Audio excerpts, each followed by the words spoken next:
Doing cultivation, we're learning to experience things directly as they really are, insight into how conditions really are. Yatha bhutang jnana dasanam.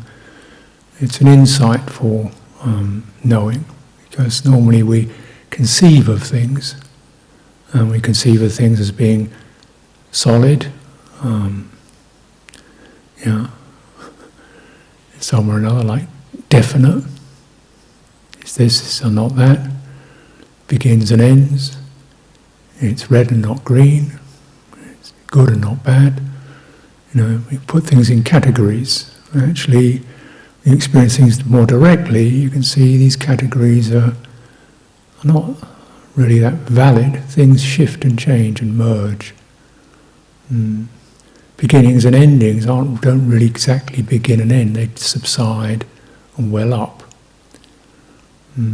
from somewhere we don't necessarily investigate where they're coming from, because we assume, well, it's a thing. It's not a thing, it's a wave. It's not a brick, it's a wave. Where does the wave begin?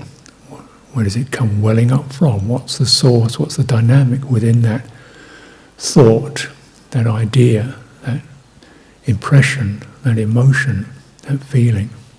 What's the push of it? What's the rush of it? And what triggers it? This is insight. It's looking into the causal origins of phenomena.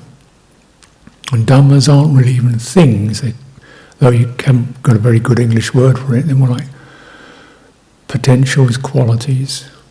Qualities can shift. They're not bricks, they are waveforms.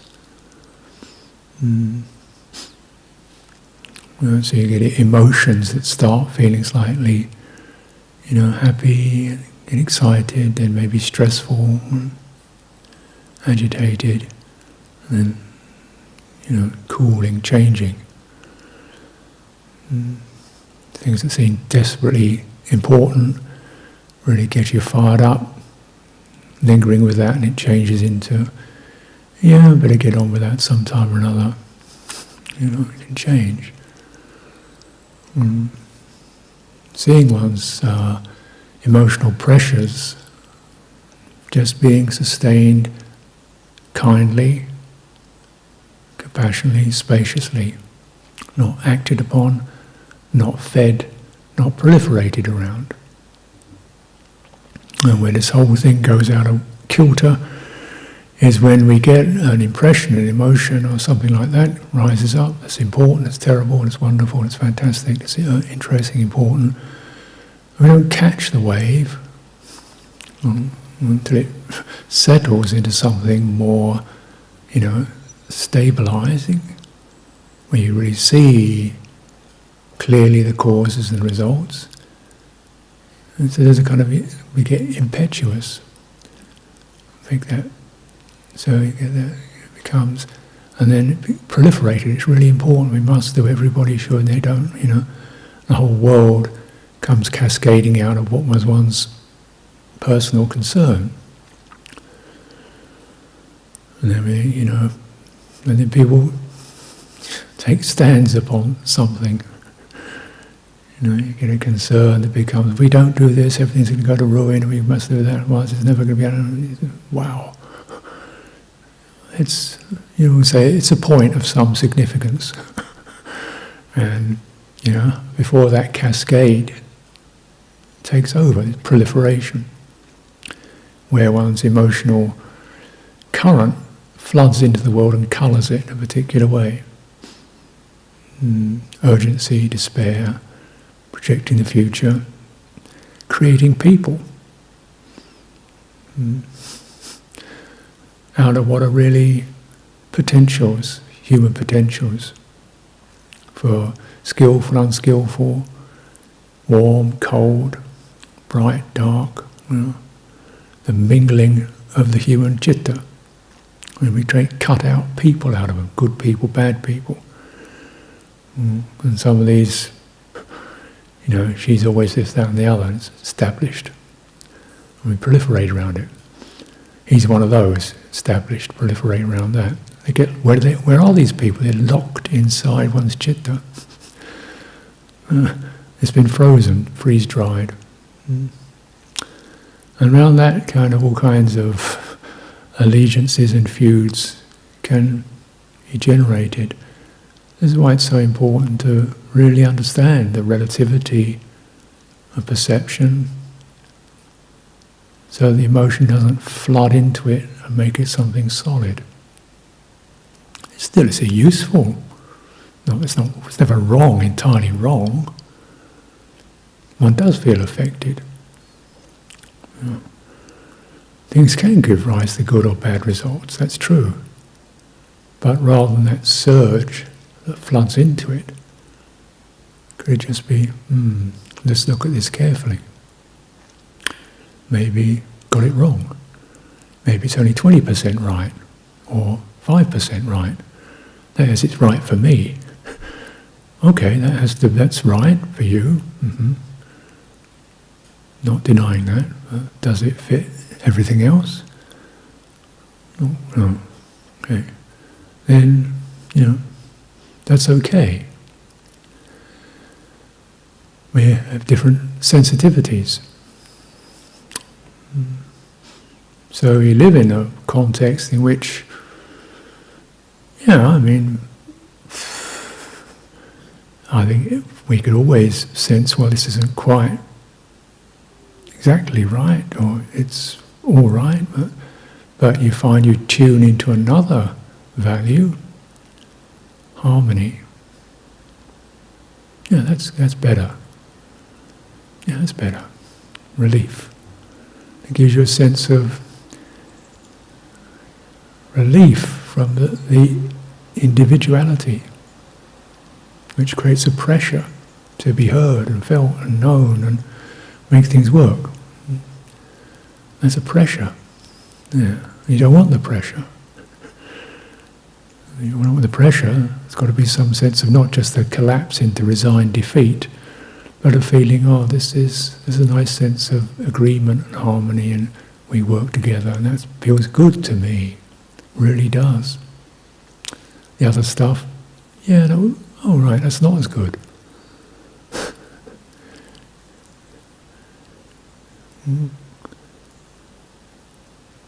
Getting it my way isn't quite as good. It felt good at the time,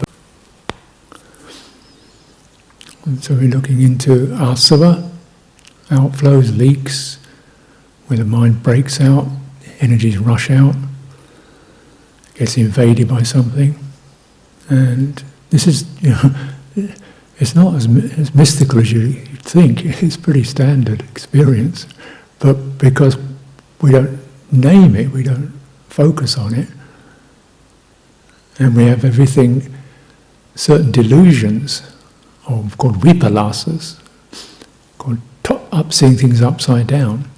That is established. What's seen, we see something as solid and fixed, which isn't. And we're so ingrained in that, our world runs upon that. Laws and orders and measurements all run upon that assumption. A kilometre is a kilometre. It's not different from day to day. In the world of abstracts, that's great, that's fine. But when you think, how long does it take you to walk a kilometre? Well, it changes. How long does it feel to you? A kilometre when it's pouring with rain, it's cold, is a lot longer than a kilometre when it's a dry, warm, sunny day. Directly experienced, they're two different creatures. Right? And you know how we swap, we go to the abstract and the conceived rather than direct? Because it,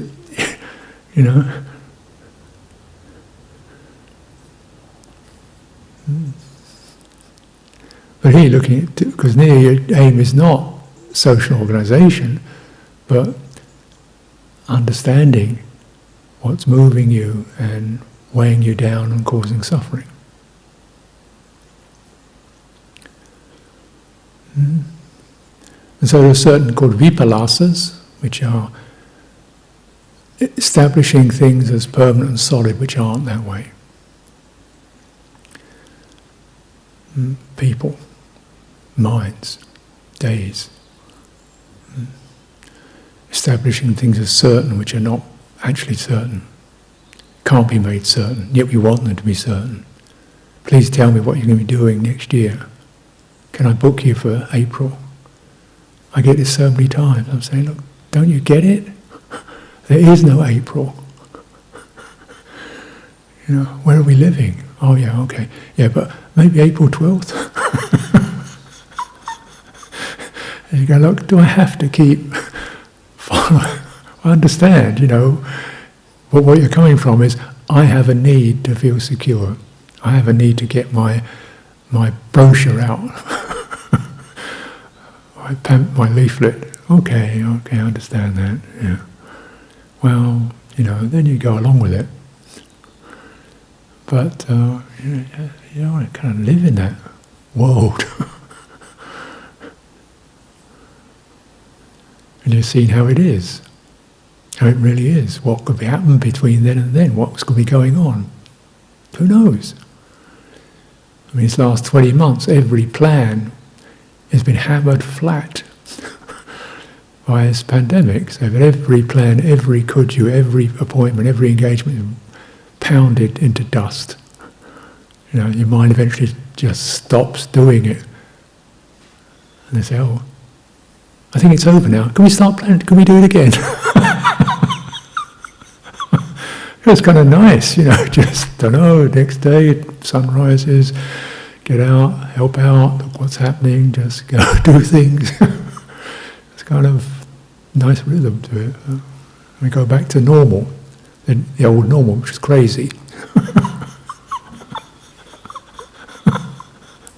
Get crazy again, because it's a habit. Seeing that which is stressful as non-stressful. This is a vipassana. Yeah. So we think success is wonderful. Success is very stressful. People burn out. Creates conflict. People just, you know, cook with success, get inflated with it, and stressful. And always the fear of failure lingers behind that. And yet people want to succeed, have to succeed, encouraged to succeed. You've got to succeed. And you can look at the kind of number of times when it's saying, oh, so-and-so retired from sport because of mental health. What? Oh, he's no longer playing. This is, you know, actor had a breakdown because of mental health issues. What? What it means is stressed out. Fear, depression, the thing goes out of kilter. That's what happens. Yeah, that's what happens. Don't be a success. Then you're not. And then you're never a failure. You get out off the grid, and then you can take that for any pursuit: meditation, being good nun, monk, whatever. Take it off the grid. Yeah, try to understand, translate the concepts of the training and the life into direct felt realities. That's why this training has to be not just known, read, but felt, lived, sensed, modelled, discussed, and so forth, to get the feeling for what it's about. Conscience and concern, respect, restraint.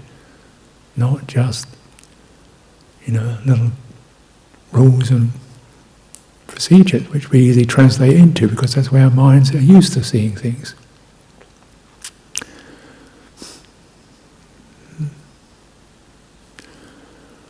Seeing things as self that aren't self, not the vipassana.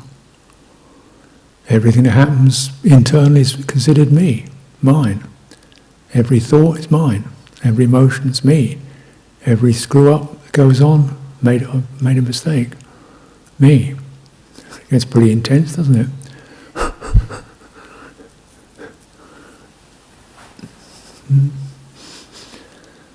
Or inflated. The opposite. Comparing. So how much of me is it? When you actually try to decisively have agency over your mind, you realise it keeps slipping away into all kinds of business, and memories and shifts and energies happening that you didn't want, and thoughts coming up from somewhere. Well, how much, if you don't have decisive agency over that, what kind of a me is that? And how much of it is just invaded? You're still hearing songs you heard 15 years ago start playing in your head. Where do they come from? Do you ever get one of those? I call them earworm. You get some ditty that you heard on the radio 10 years ago and it still starts chirping up. You're porous. You're a kind of a web of experiences. So then we take these qualities very personally. And that makes us hypersensitive and critical and nervous and oversensitive about what goes on. Rather than you don't really notice the pattern of it because you're looking at the features, the images, the memories, looking at the pattern, the arising, the welling up from somewhere, the skillful or unskillful, the dispassion towards those, which is the important things, good or bad, held mindfully. Seeing things as beautiful that aren't beautiful. Of course, the big one here is the human body.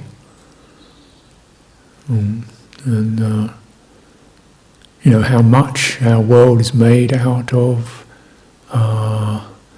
configuring the human body as a source of erotic pleasure. So if you kind of dress it up right and put enough for this, that, and the other, and tweak this, and you can get a nice design. If it's leveled up, you get an interesting design.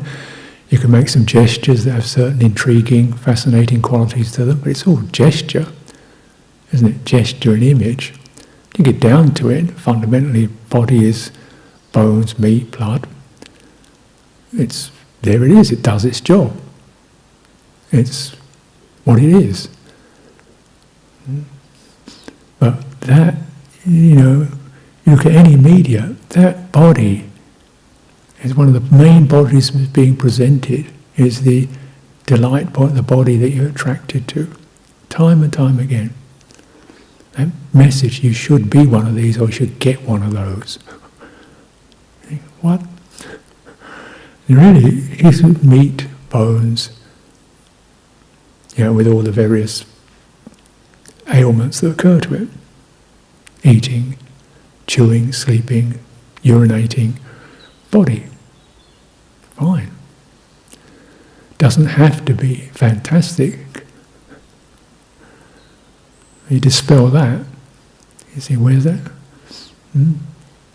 Because the point is not just a kind of endless sense of disgust, but recognising there's something very precious about your body, which is your nervous system.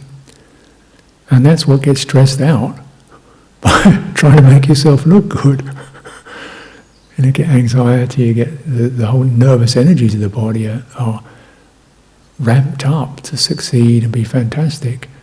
That's very unhealthy. That's where the breakdowns occur. That part of your system should be respected and seen as the most valuable thing, so you're not tense and insecure. You get tense and insecure if you follow the wrong values. Even, if you're not running after them, you still have that sort of background notion. And what is, say, worthwhile, what comes from witnessing changeability isn't insecurity, it's a sense of I can be aware of that change rather than I am insecure, those things change. Anatta, those things change. Not I am insecure, those things change. Not I am miserable, but those things are not satisfying. Yeah. Because there's something else. There's a presence and awareness that you can't really see as an object. So you can't exactly define it. Because it's not an object, it's a subject. It's the seer. And that becomes increasingly strong and comfortable and clear. You have to know, remember, recollect, turn back to that. It's signless. And what we get triggered by are called signs, nimitta. And this is the signs of the attractive, for example. So we see a human body, and then, you see signs of shape or texture that give rise to sense something intriguing, delightful. That's a sign. Just like when you hear the sound of a bell, that's the sign, go for the meal or do something. It's not just the sound, it's a sign, right? Dong. So that's a sign, right? It's a symbol. It's a sound symbol. And similarly, we make bodies into symbols. We're encouraged to do so. Valued upon our smile, or our texture of our complexion, or our bright eyes, or something. These symbolize intriguing, wonderful, captivating, happy, delightful. And actually, the converse is often true. The signs. And this is where the triggering occurs. Not from the thing, but the sign. The symbol, the representation that's implanted.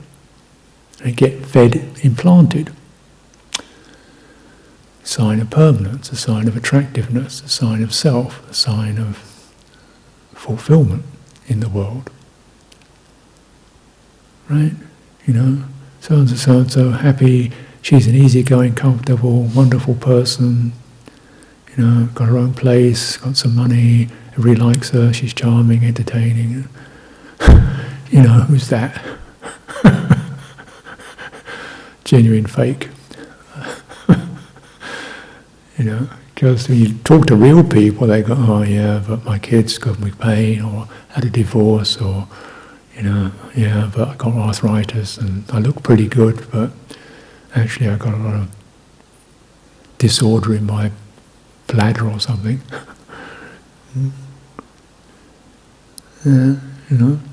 Get real. And instead of seeing these signs, and these are the signs that when you meditate, you're entering sign territory. Because you're dipping into where these have been seeded. They're seeded. They're inculcated, they're seeded there. And so they're kind of right in the bottom of the mind or the back of the citta somewhere. And you look around and you see something that corresponds to that sign and flash. And you get, this is just an instinct, a reflex. So you keep, or you're not just sitting there with your eyes closed and a memory or an imagination comes up that hits one of those buttons, the desirable, the attractive, the wonderful, or whatever it is, boom, and then the mind starts racing. Yeah? That's where things come from. That's where phenomena arise from. And a lot of them are not that passionate. Yeah? They're just, tomorrow this, tomorrow that, tomorrow this, next day that, next day this, got to do that, got to do with that sign, which is a kind of sense of permanence. We establish a sign of continuity. There will be a tomorrow and 5 days' time and December and so forth. And that way of seeing things is imprinted. Things are impermanent, uncertain. Now, I'm not saying you can dismiss all that stuff for organisation, but if you get skillful, you can hold it when it's time to hold it, relinquish it when it's time to relinquish it. It takes some work. But you see, behind that, signs of having it all covered, is a sign of things are going to be okay. If I get it all covered and planned and sorted out, things will be okay. There'll be no friction, no problems, things will be okay. Well, as you might have noticed, having things planned and figured and covered didn't make things okay, because nature took over, everything went upside down, this broke down, he didn't turn up, that happened, she left, and so forth. Oh, well, what happened to all that, And so, it's not going to make things okay. Once you recognise that, okay, well, this is what we're going to roll out, and fine, we'll see how it goes. And there's a certain lightness about it all. And that lessening of intensity is extremely valuable for meditation. Because the citta then is no longer so nervous and cramped, and then it doesn't. It's like the wood is wet; it doesn't catch fire. The branch is flexible; it doesn't snap. It's not taut; it's got some looseness; it doesn't snap.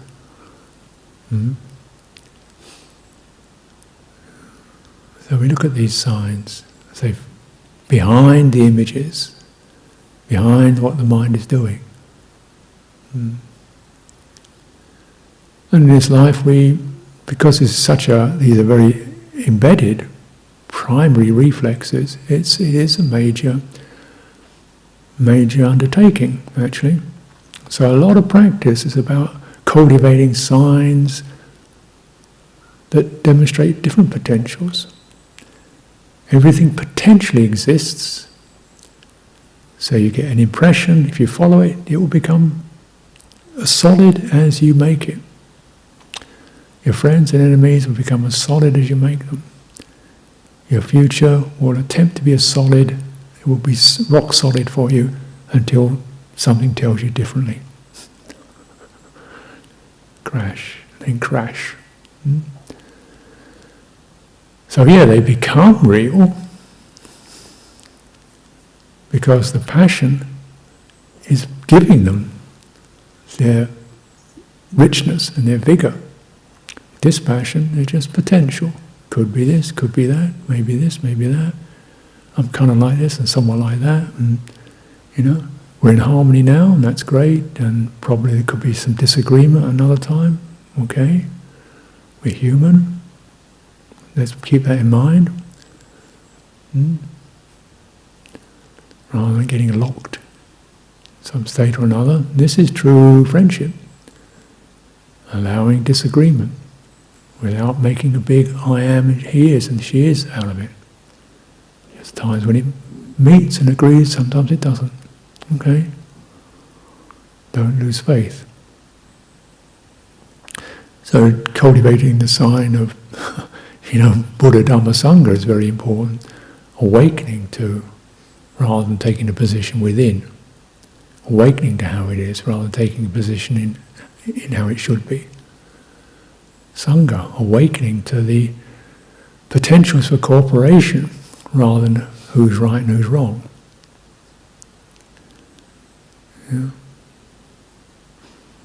Cooperation. And probably means I've got to let go a little bit of mine.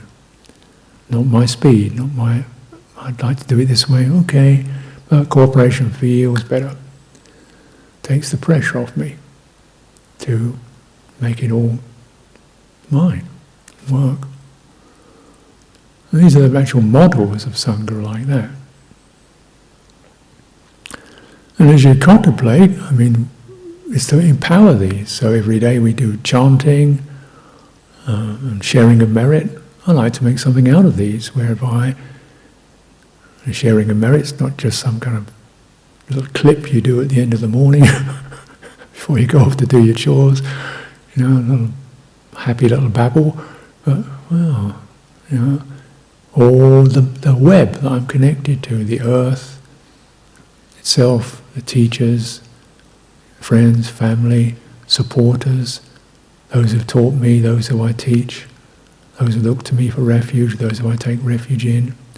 The whole mandala, and may this all, acknowledge this, be with this, share the goodness with this, open to this. So it's very much like it's a bringing forth of the citta into that. And it means, well, thinking about, the devas and the celestials and just fairy stories. Yeah.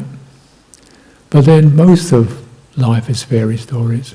The economy is a fairy story. Politics is fairy stories. Yeah. That become incredible belief systems that we bow to. Yeah. Sanity is bad for the economy, but if it's stressed out, it's better for the economy. So get stressed out. Better for the economy. The economy is the supreme God. We bow, worship, and if it kills us, doesn't matter. We've lived a noble life. And, it's exaggerating, but if you unravel what actually happens, that's it. People stressed to extremes, causing personal distress and social distress to support what they call the economy.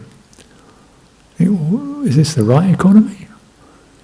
Looks like somebody's getting a whole lot of money, a few, and most people are just about managing. What kind of that's called stress. Yeah. And if you do that to people, they're going to start cracking up. That's what's happening. Violence in the streets, people, mental illness increasing all the time. Stress. They say, oh, it's bad people. No, you make them bad. If you stress them out, that's what happens. You give them the wrong messages, that's what happens. You feed the potentials, that's what you get.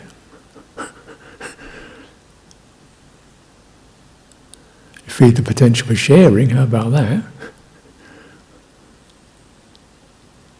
Feed the potential for cooperation rather than supremacy, how about that? If I got more, how about sharing it with others? How about that? Yeah. How about sharing goodwill? How about that? Real stuff, not just, Christmas cards and slogans. So when you cultivate, you get the real signs. If you want to put them into devas and world guardians, that's the cosmology. I can use that. I don't have to configure gnomes with funny hats on, but spirits, qualities of benevolence that that fundamentally their purpose is to ask me to be respectful of something higher and more profound than my views and opinions and my wishes and desires. And that's what the fundamental purpose of religion, best purpose of it, was just be heedful, human. Heedlessness is the path to death, and you're following it. Just jumping onto those triggering signs. So, gods and divinities are saying, basically, there's something bigger out there than your perspectives. That's a good message to get. And it happens to be true. I don't know what it is, but that's the way it is, isn't it? Not just for me, but for all humanity. We're doing things, suddenly somebody has a breakthrough. Oh, we didn't realise that. No, you didn't, because you're so embedded in your own self-interest. Humans, wake up. So we just open and bring forth. I don't know where it is, but I want to bring forth goodness and share it in my heart with anything. And people I know, my friends, my supporters, those who support me, and so forth, just making that a practice. So as you're changing the disposition of the mind, and what it's triggered by. The sign of sharing. a sign of cooperation. Yeah. Signs are dispassionate towards aggrandizement, being a success or a failure. Nothing can stop you sharing. Everybody succeed at that. This is cultivation. So in meditation, one of your themes is certainly at some time of the day, or you practice, turn it round. Look at the signs that are there for you. If you have a Buddha sign or a teacher, or a value that makes you sit up straight, and bow. Then you got something precious. You should remember it. Something that causes you, a sign that causes you to feel comforted when you're in those bleak states. You should remember it. And then you cultivate the sharing of merit and the sharing of blessings and opening the field. These are the signs you pick up and energize. They take you through the difficult places, and they keep you away from the hot spots, which where mind drifts into, the hot signs, the self-pity, the jealousies, the comparisons, the passions. And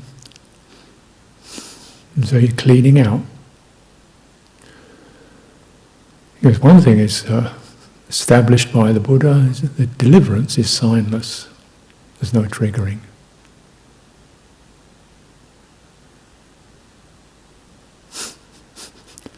Nibbana is signless. There's nothing, no triggering. Every relinquishment is signless. Is it good? Well, it's not bad. Bright? Well, it's not dark. It's always eluding the ways we want to, have something, image to focus on, to get excited by it. But you can use signs, skillful signs, to eliminate, turn your attention away from the unskillful signs.